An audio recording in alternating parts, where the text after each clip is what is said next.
नमस्कार, मैं हूं अभिषेक नैन और आप देख रहे हैं एबीपी लाइव। इस वक्त हमारे साथ मौजूद हैं दिल्ली प्रदेश सचिव बांसुरी स्वराज जी। मैम, सबसे पहले तो एबीपी लाइव में बहुत बहुत स्वागत है। धन्यवाद। मैम, जिस तरह से आम आदमी पार्टी के द्वारा आए दिन कुछ न कुछ बीजेपी पे आरोप लगते रहते हैं, अभी नया आरोप है कि आप 7-8 विधायक का परचेज कर रहे हैं काफी करोड़ों रुपए में, और 21 को आपने लाइनअप कर रखा है। इस तरह का जो आरोप है, कहीं ना कहीं सच दिखता है क्या? सरासर झूठ है, बेबुनियाद आरोप है। मुझे एक पंक्ति याद आ रही है कविता की। आपको याद होगा, रश्मि रथी करके एक बहुत भव्य एक काव्य लिखा है रामधारी दिनकर जी ने। उनमें है कि जब नाश मनुज पर छाता है, पहले विवेक मर जाता है। इतने ज्यादा भयग्रस्त हो गई है आम आदमी पार्टी और आदरणीय मुख्यमंत्री अरविंद केजरीवाल जी कि वो अब असत्य का सहारा ले रहे हैं। ये कुछ नहीं, डिफ्लेक्शन टैक्टिक है। वो ईडी की जांच से भाग रहे हैं, नहीं जुड़ना चाह रहे, बहाने खत्म हो गए हैं, तो अब बेबुनियाद दोषारोपण भाजपा पे कर रहे हैं। हमारे आदरणीय प्रदेश अध्यक्ष श्री वीरेंद्र सचदेवा जी ने चैलेंज करा है माननीय मुख्यमंत्री अरविंद केजरीवाल जी को कि उन 7 विधायकों का नाम उजागर करें, जिस जिस पे वो दोष लगा रहे हैं उनका नाम उजागर करें। आज माननीय मंत्री आतिशी जी ने अपनी प्रेस वार्ता में एक अपनी पार्टी की लोकप्रियता का जिक्र करा, आम आदमी पार्टी की लोकप्रियता का जिक्र करा। मैं एक हकीकत उनके समक्ष रखना चाहूंगी। वो शायद भूल रहे हैं कि हाल ही के विधानसभा चुनावों में आम आदमी पार्टी ने 200 सीटों पर अपने उम्मीदवार उतारे थे। एक भी सीट पर आम आदमी पार्टी अपना खाता तक नहीं खोल पाई। यहाँ तक कि जनता जनार्दन ने नोटा को ज्यादा प्रेफर करा बजाय आम आदमी पार्टी के उम्मीदवारों के। तो मेरा आग्रह है आतिशी जी से कि कृपया इस हकीकत को मद्देनजर रखकर अपने बयान दिया करें।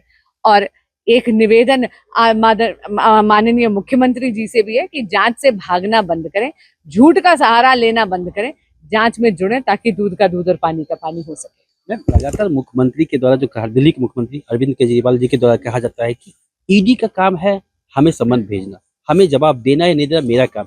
बीजेपी इसमें क्यों कुछ बोलती है? सरासर गलत बोल रहे हैं आदरणीय मुख्यमंत्री जी।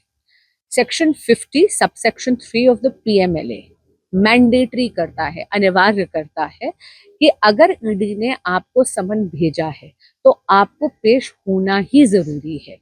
जब जब वो समन्स का निरादर करते हैं तो वो कानून की अवहेलना करते हैं। ईडी एक इंडिपेंडेंट जांच एजेंसी है जो अपना काम कर रही है, लेकिन भाजपा एक बहुत ही जिम्मेदाराना विपक्ष है। हमारा एक कार्य है ये, जिसमें हमें जवाबदेही करनी है जब जब आदरणीय मुख्यमंत्री किसी भी चीज की अवहेलना करनी है। देखिए, लोकतंत्र में विपक्ष की जिम्मेदारी बहुत ज्यादा बड़ी होती है। आप जानते हैं कि डेमोक्रेसी में चेक्स एंड बैलेंसेस होती हैं।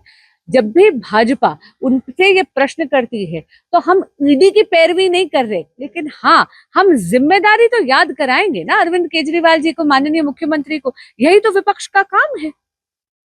मैम, लास्ट सवाल फिर से मैं बोलूंगा। आम आदमी पार्टी का आरोप है कि लगातार ईडी या अन्य एजेंसियां जो है केंद्र सरकार की उसके द्वारा आम आदमी पार्टी को खत्म करने की जो साजिश है, लगातार 2-3 मंत्री जा चुके हैं जेल और अब मुख्यमंत्री की बारी है, तो इसको लेके कहीं ना कहीं क्या कहें? देखिए, एक तो आदरणीय मुख्यमंत्री अरविंद केजरीवाल की अरेस्ट की जो भविष्यवाणियां हैं वो आम आदमी पार्टी ज्यादा करती है। उन्हीं के खुद के लीडर जो हैं कभी रेफरेंडम करते हैं, कभी भविष्यवाणियां करते हैं, कभी प्रेस वार्ताएं करते हैं। जांच की आंच जहां तक जाएगी वो तो जरूरी है, क्योंकि जांच होनी भी जरूरी है। रही बात ईडी के राजनीतिकरण की, तो उसमें मैं आपको बता दूं, ये हाईकोर्ट का ऑर्डर है जो ये कहता है, क्योंकि आम आदमी पार्टी ने दिल्ली हाईकोर्ट के समक्ष इस मुद्दे पर बहुत लंबी बहस करी थी और हाईकोर्ट ने कहा कि किसी प्रकार का सबूत नहीं है, किसी प्रकार की एविडेंस नहीं है जो ये कहती है कि ईडी का राजनीतिकरण हो रहा है। हाईकोर्ट ने ये भी पाया कि 90 से 100 करोड़ रुपए के किकबैक्स आम आदमी पार्टी के लीडर्स ने अपने चुनिंदा शराब बैरन से लिए हैं। सुप्रीम कोर्ट में जब छठी बार जब बेल रिजेक्ट हुई थी मनीष सिसोदिया जी की, और बाद में 7वीं बार रिजेक्ट हुई है मनीष सिसोदिया जी की बेल, तो उन ऑर्डर्स में भी सुप्रीम कोर्ट ने भी पाया कि एक प्राइमा फेसी एविडेंस शराब घोटाले में आम आदमी पार्टी के लीडर्स के खिलाफ बनती है। इतने बड़े घोटाले की जांच तो आवश्यक है, लेकिन क्या करे, आम आदमी पार्टी की एक शूट एंड स्पूट पॉलिसी है। बड़े से बड़े झूठ का सहारा ले लीजिए, कुछ भी बोल दीजिए, आंकड़े, फर्जी आंकड़े सामने रख दीजिए, बिना किसी ठोस सबूत के, बिना किसी तथ्यों के। लेकिन मैं वही आपको कह रही हूँ, इतना बड़ा घोटाला है, जांच आवश्यक है। लास्ट सवाल है कि मैम, लोकसभा चुनाव ठीक है, नेशनल मुद्दा है, लेकिन दिल्ली का 7 सीट है लोकसभा का, तो कहीं ना कहीं दावा है कि 7 सीट पे उनकी जीत होगी। देखिए, मुंगेरी लाल के सब हसीन सपने देखने से कोई किसी को भी नहीं रोक सकता।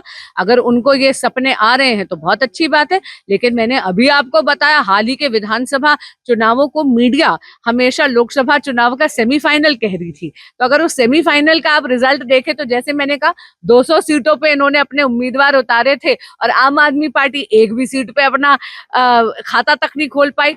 जनता जनार्दन ने नोटा को ज्यादा प्रेफर करा बजाय आम आदमी पार्टी के उम्मीदवारों में। इससे तो मुझे लगता है कि उनका जो स्कोर कार्ड वो दिल्ली के लोकसभा चुनाव में भी 0 ही रहने वाला है। बहुत बहुत शुक्रिया हमसे बात करने के लिए, धन्यवाद। तो ये हमारे साथ मौजूद थी दिल्ली प्रदेश सचिव बांसुरी सोलार, जिन्होंने साफ तौर पे कहा है कि दिल्ली सरकार द्वारा जो आरोप लगाया गया है, जो लोटस 2.0 का, जिसके तहत 7 विधायक को खरीदने की कोशिश की गई और 21 विधायक के संपर्क में है, तो कहीं ना कहीं ये झूठा है।